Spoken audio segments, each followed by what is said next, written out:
Fala pessoal, Gonzaga para mais um tutorial de Excel e a gente vai voltar naquele tema de web scraping. Tempos atrás eu fiz um vídeo de web scraping aqui, só que na oportunidade a gente utilizou a plataforma do macOS e tivemos algumas restrições, alguns recursos que o Microsoft Excel pode fornecer para nós.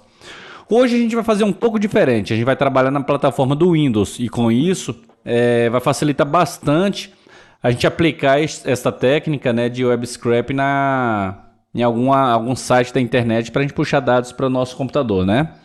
Legal, pessoal. Mas o que vem a ser o web scraping? Como eu falei, o web scraping ele também é conhecido como raspagem de dados na web. É um método que a gente utiliza para poder ir em determinado site, buscar as informações que nós queremos, né, e trazer para dentro de alguma aplicação. No nosso caso aqui, nós vamos trazer para o Excel. Só que a gente não vai buscar dados diretamente em um banco de dados, não. A gente vai buscar dados através de elementos HTML. A gente vai buscar dados na página da internet, em determinadas posições, e vamos trazer essas informações para dentro do nosso arquivo aqui, tá ok? Para dentro da nossa planilha aqui. O que é a minha ideia aqui hoje, pessoal? A minha ideia é que nós possamos buscar aqui dentro do site do Mercado Livre informações de algum produto aqui para a gente poder formar uma tabela baseada em cima dessa pesquisa. Bora lá, qual pesquisa? Vamos lá. Eu quero buscar notebooks, né? Notebooks, beleza. Olha só, nós temos vários notebooks aqui. Ele deu um retorno grande para nós de notebooks aqui, tá vendo? O que eu quero fazer? Eu quero pegar a descrição desses notebooks aqui, desses computadores, e o valor desses computadores colocar numa planilha. Eu quero planilhar este retorno de informação que ele deu para nós aqui. Legal? Então vamos lá no Excel. Mãos à obra então, pessoal. Antes de mais nada, nós precisamos acessar o nosso editor de Visual Basic, né? O editor de Visual Basic nosso, né? O Alt F11. Nós vamos abrir o nosso editor aqui. Vamos criar algum módulo, né? Para a gente poder trabalhar dentro do módulo, né? Criamos um módulo aqui, um painel. Deixa eu verificar só com relação às opções aqui para verificar o tamanho das letras. Deixa eu só ver aqui se as letras estão num tamanho bom para ser visualizadas, né? Estão legais, show de bola. Antes de mais nada, aí vem uma diferença da plataforma Windows para a plataforma do macOS. Na plataforma Windows nós temos algumas bibliotecas que vão facilitar demais para nós podermos fazer a aplicação do web scraping aqui. Vamos lá em ferramentas, referências, nós vamos precisar referenciar essas bibliotecas. A primeira biblioteca que nós precisamos referenciar é a Microsoft HTML Object Library. Então bora procurar lá, Microsoft HTML Object Library, está aqui, ó, a primeira biblioteca. A segunda biblioteca que nós precisamos é o Microsoft XML na versão 6.0. Bora lá, Microsoft XML na versão 6.0. Estão aqui as duas bibliotecas setadas, nós inserimos ela no nosso projeto já. Só o fato da gente ter feito isso, a gente vai conseguir utilizar algumas classes que de outra forma nós não conseguiríamos acessar, né? Bora olhar aqui como que ficou. Tá aqui, todas as duas bibliotecas inseridas, beleza? Então vamos ao código então, pessoal. Como é que vai funcionar isso aqui? Nós vamos utilizar um recurso baseado em cima do protocolo HTTP. Como é que funciona o protocolo HTTP, né? A internet ela opera da seguinte forma: você, um cliente, né, um computador cliente, um navegador de internet, por exemplo, um cliente, você emite uma requisição, o servidor recebe essa requisição, vai entender o que você está requerindo e vai te enviar uma resposta, né? O nome disso, da requisição que a gente emite, se chama um request. E a resposta é um response. Então você vai emitir uma request e o servidor vai te retornar uma response, que é o site que você quer, que é a consulta do banco de dados que você quer, etc. No nosso caso aqui, ele vai retornar um elemento HTML, vai retornar uma página HTML para nós, né? Então vamos começar aqui. Primeiro de tudo, nós vamos criar uma subrotina nossa, né? Nós podemos criar um procedimento através daqui, buscar na web. Lembrando, pessoal, que quando a gente cria um nome de subrotina, é bom a gente colocar verbo para poder ficar fácil de entender qual é o papel dessa subrotina nossa. Segundo ponto que nós vamos precisar aqui é declarar os nossos objetos, os objetos que vão receber essas informações. O primeiro objeto nosso vai ser o HTTP, né? Vamos declarar ele aqui.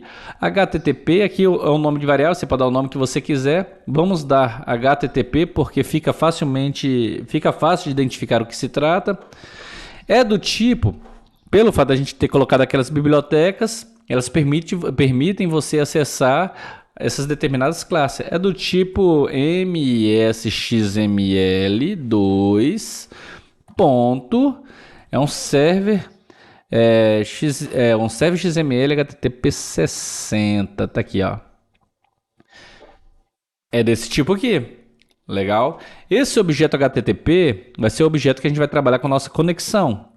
O segundo objeto que nós vamos criar será um objeto de HTML. Será o objeto que irá receber o response, o arquivo, as informações HTML e ficarão armazenadas dentro dele, né? Então, bora lá. É um mshtml ponto HTML document. HTML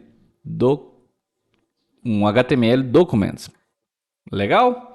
Bacana. E nós vamos criar uma variável aqui também, uma variável chamada URL, que é para facilitar a nossa interação, a nossa codificação, né? Ela vai ser uma variável do tipo string. Uma variável do tipo string é uma variável que aceita caracteres alfanuméricos, né? Então é esse formato que essas três variáveis que nós vamos precisar aqui nesse momento. Nós vamos criar mais uma variável para facilitar a gente a navegar pelos registros. Então eu vou colocar o nome dessa variável, vai ser registro, né? E vai ser uma variável do tipo inteiro, integer, beleza? Legal, bacana. Legal. Agora, quais são as informações que nós queremos buscar na internet? As informações que nós queremos buscar é o nome do computador e o valor do computador. Então, nós vamos criar mais dois componentes aqui dentro, mais dois objetos aqui dentro. O primeiro objeto que nós vamos criar será uma coleção, né? Apesar de eu não colocar ele, tipar ele como uma coleção, ele irá operar como uma coleção que terá nomes, onde nós iremos armazenar todos os nomes de computadores, ele é do tipo object, né? Object é o tipo de classe mais primitivo que nós temos aqui. Então, dessa classe object deriva várias outras classes. Então, vamos colocar aqui o segundo objeto que nós iremos criar será um objeto de valores, né? Também do tipo object. Serão os objetos que receberão os valores da página. Legal? Bacana. Agora, pessoal, nós vamos começar a atribuir valores a algumas variáveis, né? Primeiro, a variável URL. URL vai receber um valor string. O valor string ele tem sempre que estar entre aspas, né? E qual que é este valor URL aqui que ele vai receber? Nós vamos lá na nossa página. Como nós já executamos a consulta na página, ela já tem esse resultado aqui, nós vamos pegar esta URL aqui, do jeito que ela está aqui, tá vendo? Lista, Mercado Livre, tal, barra notebooks, nós vamos buscar desse tipo aqui. Afinal de contas, é baseado em cima daquela consulta que nós vamos retornar os valores, beleza? Nós já falamos para o sistema que a nossa URL representa esse valor aqui, legal. Agora nós vamos trabalhar com a nossa conexão, nosso objeto HTTP. Vamos lá fazer a abertura da conexão nossa, né? http.open, né? O método que nós vamos utilizar é o método get. Toda requisição ela tem um método que ela trabalha, get, post, put. Para esse formato de consulta, como a gente está tratando uma consulta, é o método get, né? Ele vai lá e vai buscar essas informações. O método get é necessário depois a gente fazer um outro tutorial, pessoal, explicando direitinho qual a diferença entre o get, o post. Como funciona a questão das requisições na internet. Mas a gente vai fazer um outro tutorial para isso. Para este tutorial, basicamente você entender que nessa situação aqui que a gente está trabalhando, o método que a gente vai utilizar é o get, tá? URL é o endereço, que é o segundo argumento que ele pede para nós, né? E o terceiro argumento que ele pede para nós é um booleano para falar se essa requisição nossa ela é assíncrona ou não. né? Não vou entrar no mérito disso nesse momento, eu vou colocar false, basicamente falso, que eu não quero que ela opere de forma não assíncrona.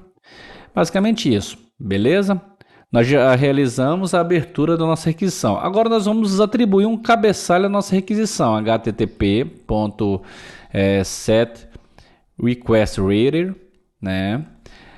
O user agente nosso vai ser, vamos lá, user agente nosso será, vamos trabalhar com o Mozilla /5.0, ok?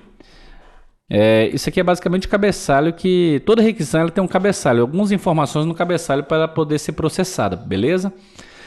Depois disso nós vamos enviar através do VBA nossa requisição para o servidor, http://send. Legal. Nós enviamos nossa requisição para o servidor. O servidor vai receber nossa requisição lá, ele vai processar essa requisição, ele vai dar um retorno para nós. E qual o retorno que ele vai dar para nós? O response. Lembra que eu falei do response, o retorno? Esse retorno que ele vai mandar para nós vamos armazenar ele neste segundo componente aqui, nesse segundo objeto. Então, o HTML, que é o segundo objeto nosso, né? O corpo dele, o body, vai receber um inner HTML, vai receber dentro desse corpo dele, como estrutura, né? O http://response_body. Não, beleza. O response text, vamos trazer como texto, beleza? Legal. Realizamos já recebemos aqui as informações do nosso HTML. Muito bacana, pessoal. Agora, nós vamos ter que fazer as consultas dos nossos elementos. E como nós vamos fazer essas consultas dos nossos elementos aqui? Antes de mais nada, vamos entrar lá na nossa página novamente. Nós vamos aprender um pouquinho como buscar essas informações dentro da página. Toda página da internet, por trás dela, ela tem alguns códigos, né? Bora lá. Nós temos essa página completa, ela é definida através desse código aqui. Então, quando nós inspecionamos, o botão direito do mouse, eu estou usando o Google Chrome, tá? Quando nós colocamos a inspecionar, nós vamos em cima desse objeto. Vocês estão vendo que quando eu navego o mouse através do código, eu vou selecionando partes diferentes do nosso site. Deixa eu aceitar esses cookies aqui para facilitar a visualização, né? Vocês estão vendo? Então significa o seguinte, que cada tag dessa aqui, ó, por exemplo, essa div, representa este objeto aqui que está circulado através dessa caixinha azul, beleza? E é através dessas tags, de características dessas tags, atributos dessas tags, que nós iremos buscar as informações que nós queremos. E qual o atributo que nós iremos utilizar? Essa não é a única forma, mas é a forma que vai facilitar bastante para nós encontrarmos. Vocês estão vendo que nós temos um atributo class nessas tags aqui? Cada um tem uma informação diferente. A class é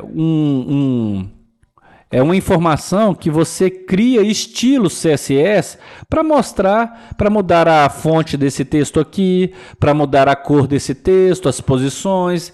Então é através da class que você atribui a essa tag aqui essas características, né? Você cria uma class lá no CSS, você coloca os estilos que você quer e quando você atribui essa class a essa div aqui, ela pega as características que você definiu. Então é basicamente isso. Então vamos voltar lá para o nosso texto aqui, que nós vamos começar a definir alguns valores. Quais são os valores que nós queremos? Primeiro nós queremos os nomes. Como o nome ele é um objeto, nós temos que dar um set nomes. Nós vamos setar este nome e nós vamos buscar através... Se lembra que eu falei que todo o código HTML já está aqui dentro? Então nós vamos colocar aqui html.getElements. Olha só, os elementos que nós estamos procurando, as opções de consulta estão aqui, ó. GetElementById, GetElementByClassName. Ó, nós podemos buscar pelo ID do elemento, nós podemos procurar pelo nome da classe do elemento, pelo nome do elemento, pela tag do elemento. Por exemplo, a gente viu lá aquela tag div, né? A gente poderia consultar pelas tags div. No entanto, aquela página está repleta de tag div, então provavelmente não é a melhor opção nossa. Então nós vamos buscar via class name. que eu sei que é o que mais especializa, mais diferencia as classes, né? Diferencia as regiões de informação, né? Aqui nós teremos uma string aqui dentro.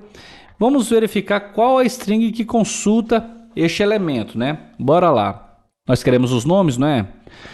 Os nomes estão aqui, bora lá. Olha só. Eu selecionei essa div aqui. Essa div, ela seleciona as estrelinhas, não é o que eu quero. Eu quero o nome, bora subir. Opa, essa div aqui, esse SA, o A é o link em HTML, né? A, ele seleciona o nome. Eu poderia usar a classe que está dentro desse A, essa classe aqui. No entanto, dentro desse A eu tenho mais informação, tem um H2, olha que legal. Esse H2, ele também tem um nome dentro. E o H2 é a tag mais próxima do nome, porque depois do H2 eu já tenho o nome direto dentro dele, tá vendo? H2, fecha aqui a tag e o nome já está aqui dentro. Então vou buscar essa classe aqui, ó. Eu quero essa classe, a classe de título, né? Então vamos voltar lá no Excel, nós vamos colocar a classe de título aqui dentro. Beleza? Deixa eu desabilitar essa função aqui, só para sumir aqui, beleza? Ok. Olha que legal, pessoal. Eu não vou fazer nesse momento os valores. Nós vamos fazer um loop agora. Por isso que é importante você conhecer como funciona a linguagem de programação Visual Basic, né? Toda linguagem de programação, no caso aqui a gente está utilizando VBA, toda linguagem de programação, ela tem os seus recursos, certo? E um recurso comum entre elas é você poder criar loops, né? Criar rotinas de repetição. Aí entra a questão no nosso registro. Nós vamos criar uma rotina de repetição. Eu quero que ele navegue por todos os elementos que estão dentro do nome aqui. Se eu estou dentro do nome aqui, eu tenho 20 elementos, então eu vou dar 20 repetições dentro dos nomes. Beleza? Então, bora lá. For, nós vamos pegar o for, eu quero o registro. Registro foi o primeiro item o registro foi a variável que nós criamos para poder ajudar a gente a navegar por dentro dos nomes. Cada nome será um registro, certo? Registro, vamos começar do primeiro registro nós vamos lá nos nomes, essa coleção nomes aqui, ponto, nós vamos colocar o length, GTH. Length é o tamanho, ou seja, a quantidade de elementos que eu tenho dentro deste objeto chamado nomes. Beleza? Como eu estou começando no 1 aqui, o ideal seria eu dar menos 1 aqui, para que eu tenha elementos comuns aqui dentro. Porque, afinal de contas, o length ele começa a contar do 0. E aqui eu estou começando a contar do 1. Né? Então a conta não vai fechar. Se eu deixar sem colocar esse menos 1 aqui, eu vou ter um volume maior de giros e eu não vou ter elementos, eu vou ocasionar um erro de programação, tá? E como é que eu fecho essa estrutura de repetição? Essa estrutura de repetição eu fecho da seguinte forma, eu coloco um next, registro, ou seja, ele vai fazer tudo o que tem que fazer aqui dentro e vai passar para o próximo registro, 2. Vai fazer tudo que tem aqui dentro, vai passar para o 3, assim até completar todos os elementos que tem dentro de nome. Beleza? Legal. Agora, o que nós vamos fazer? Nós queremos buscar os nomes, não é? Vamos lá, então. Nós vamos colocar dentro de uma célula, cells, qual é o índice da linha que nós queremos colocar. Eu vou colocar o índice 1 aqui, vou colocar o registro, isso aqui é um valor numérico, tá? Que é o número da linha, né? Então, significa o quê? Nesse primeiro giro dela vai ser o 1 aqui, e a coluna... Eu vou colocar o número 2 da coluna, o índice da coluna 2, certo? Ponto value, que é o valor que vai estar dentro dessa célula, vai receber o quê? Vai ser o nomes, ponto item, registro. Os nomes, eu vou pegar o item que está dentro desses nomes, o item número, se lembra que ele está fazendo um loop aqui? Registro vale 1, então é o item número 1 que está aqui dentro, ponto. Como eu estou trazendo elementos HTML, então eu vou procurar o que tem dentro deste elemento HTML. Inner text é o que tem dentro deste elemento HTML. Beleza? Se a gente executar essa rotina aqui, vamos ver o que acontece. Opa, deu um errinho aqui. Vamos verificar o que está dando erro. Depurar. Opa, tem um erro aqui na minha estrutura de consulta, né? Vamos entender direitinho que erro é esse que está na estrutura de consulta. Bora continuar aqui tentando entender o que está de errado. Se eu der uma mensagem aqui, deixa eu dar um play aqui. Opa, aqui está a mensagem de erro. A variável do objeto ou a variável do bloco if não foi definida. A variável não foi definida. Bora entender isso aqui? Onde que não foi definida? Ah, claro que não foi mesmo. Porque eu não criei um novo objeto aqui dentro. É bom que dê esses erros para a gente ver que a gente vai conseguindo resolver eles à medida que eles acontecem. Bora entender agora. Bora dar um play aqui, executar a subrotina. Olha só que bacana, ele está processando algo. Legal, ele terminou de processar algo. Vamos ver no Excel como é que ficou aqui no Excel? Olha que legal, pessoal. Todos aqueles computadores, as informações já vieram para cá. E muitos computadores, 53 computadores, né? Só que nós vamos fazer um pouquinho diferente aqui. O que nós vamos fazer? Eu quero criar uma tabelinha. Eu quero colocar aqui computador, né? Vocês estão vendo que o índice dessa coluna é o número 3, né? 1, 2, 3. Computador. E eu quero colocar o preço do computador. Fazer uma tabelinha legal aqui, né? Uma coisa, algo esteticamente melhor. Não sou um expert em designer, no entanto, isso aqui vai facilitar para a gente poder visualizar. Legal, pessoal? Então eu quero que aquele texto ele venha para cá, tá vendo? Ele começa a ser colocado, da número 3, o registro vai passar para o 4, vai jogar o 4, 5, 6 até o fim, beleza? Então bora lá. Então eu quero colocar onde? A linha é a linha número 3, né? Então se o registro aqui vale 1, a linha aqui tem que valer número 3. Então 1 mais 2. Legal? Entenderam? Quando eu chegar no next registro aqui, no próximo registro, esse registro aqui vai valer 2, ele vai entrar valendo 2 aqui, então vai ser 2 mais 2, vai para 4 a posição. Legal. O outro índice nosso, nós vamos colocar no D, né? Então o índice é o 4, então vai ser no 3, 4, né? Bora lá então, então vai ser no 4. Legal? Bora ver como é que ficou agora? Se deu certo? Está processando. Opa, eu joguei no lugar errado, eu deveria ter jogado no 3, eu joguei no 4. Opa, nós vamos corrigir isso agora. Falhou aqui, né? Vamos lá, no índice 3, legal? Bacana, agora nós vamos fazer a mesma coisa com relação aos valores. Bora lá? A vantagem de você pegar esses valores agora vai ser recapitular o que nós fizemos com relação à primeira variável que foi nomes, o primeiro objeto, a primeira coleção que foi nomes, né? Vamos dar um set. Toda vez que você trabalha com objetos, você tem que setar eles para poder criar eles, né?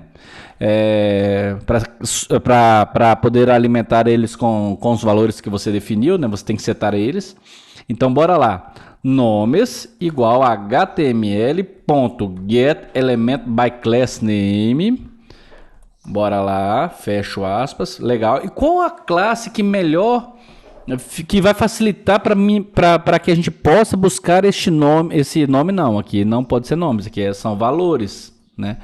Buscar estes valores aqui dentro dessa tabela nossa. Bora lá. Aqui no Excel. Valores, os valores estão aqui, né? Bora buscar esse valor, inspecionar esse elemento, valor. Olha só. Bora baixar. Opa, já selecionei aqui. Vou fazer o seguinte, pessoal, eu vou dar um erro aqui só para vocês entenderem quando você pega o elemento errado. Vou pegar esta classe aqui, tá vendo essa classe? Para vocês verem o erro que acontece. Na verdade, não é um erro de programação, no entanto, é um erro de referência, é um erro que você vai gerar, vai puxar informação que você não quer, né? Beleza, deixa por enquanto errado ali. E aqui dentro nós vamos inserir na célula, vamos fazer um Ctrl+C, Ctrl+V para facilitar. Vocês concordam comigo que não existe computador sem preço? Não existe, né? Então nós vamos, em vez de rodar os nomes aqui, nós vamos rodar os valores, né?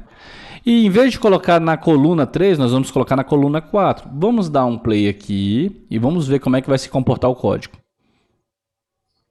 Olha só, parou de processar, o código não gerou um erro de programação. No entanto, olha a bagunça que virou, olha o que ele trouxe para mim aqui. De repente você fala assim, não, mas eu queria trazer assim, o valor real e quanto que ficaria com o desconto. Olha, legal, bacana, você pode operar dessa forma também. No entanto, não era isso que nós queríamos. Como nós selecionamos uma classe que dentro da classe tinha os dois elementos, ele trouxe esse monte de informação, mas eu não quero esses dois elementos, eu quero o único valor. Então nós vamos escolher outra classe ali dentro. Essa classe ele buscou os dois valores, tá vendo aí, ó? Buscou 3.499, R$ 2.049, desconto. Não é o que eu quero. Eu quero algo mais somente o valor. Então bora ver aqui se dentro dessa classe eu tenho algo que tenha nesse formato aqui. Opa, eu tenho essa classe aqui, olha só. O legal é que quando você vai passando o mouse, vai ficando fácil de você buscar informação. Se eu jogar essa classe, ele vai trazer esses dois valores aqui para mim. Não é o que eu quero. Aqui eu já tenho uma classe que é interessante. Ele já está trazendo o R-cifrão e o valor do item aqui. Bora ver se eu tenho uma classe dentro dessa aqui que facilita. Opa! Aqui o símbolo do R-cifrão, aqui o símbolo do valor. Olha que legal. Eu vou tentar com essa classe aqui. Essa classe é basicamente o valor. Eu quero tirar o R-cifrão, porque eu quero trazer, vou converter ele no formato de número, né? Eu vou trabalhar com número. Aqui, vocês estão vendo que é a classe mais próxima do valor? Na verdade, esse span aqui é a tag que circula esse valor, que circunda esse valor, que limita esse valor. Por que eu não puxo span direto? Porque eu devo ter um monte, tá vendo? Eu tenho um monte de spans. Então, se ele for fazer raspagem pela tag, ele vai gerar um monte de problema. Então, nós vamos fazer pela classe por causa disso. Então, eu apago essa classe, que não me interessa, é uma classe bastante verbosa até, muito grande. E nós vamos colocar essa classe aqui. Se nenhum outro elemento da página que não seja a categoria de valores tem essa classe, para nós vai ter que dar certo. Bora ver? Demos um play aqui. Bora ver como é que ficou lá. Olha que legal, pessoal. Trouxemos os valores conforme nós definimos. Interessante observar que aqui está numa... Deixa eu verificar só se eu colocar como dinheiro. Opa, ele trouxe um errozinho aqui, né? Por quê? A questão dos caracteres, né? Da questão do formato. Ele mudou o ponto aqui por vírgula, né? Isso foi uma questão do Excel, a forma que o Excel está configurado. Eu vou pegar um nível acima para a gente poder pegar com o cifrão também. Então, vou pegar esta classe aqui, R-cifrão também, né? Eu vou tirar isso aqui. Tem uma forma de corrigir isso? Tem. Eu posso corrigir isso aqui. Mas deixa eu fazer com o R-cifrão primeiro. Bora lá ver como que vai ficar.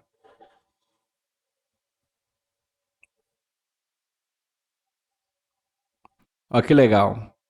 Ele trouxe aqui os valores de cada computador com R-cifrão igualzinho está lá no site, né? Aí, pessoal, é basicamente uma questão de configuração do Excel. Você pode configurar o Excel para interpretar a vírgula, você pode fazer um cálculo antes, né? Vou voltar com Ctrl Z aqui para o que estava antes. Vamos fazer um teste aqui no que estava antes, né? Eu posso converter este elemento aqui, cada elemento desse aqui, ó, esse inner aqui dentro, tá vendo? Para um valor numérico e multiplicar depois se eu quiser, que aí vai dar um valor certo. Mas eu acho que a melhor forma de você tratar esse tipo de situação aqui realmente seja trabalhando em cima das configurações do Excel. Porque do contrário, você pega outra página que não tem este mesmo cenário aqui, pode gerar algum tipo de confusão, beleza?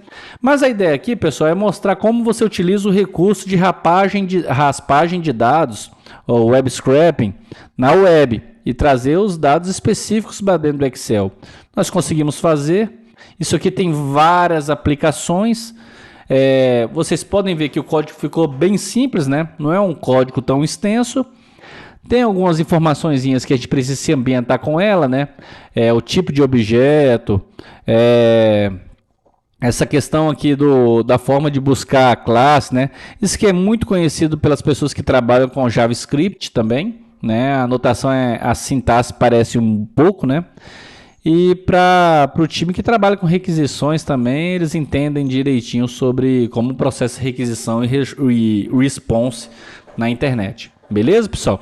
Espero que tenham gostado. Então é isso. Até a próxima. Valeu, pessoal.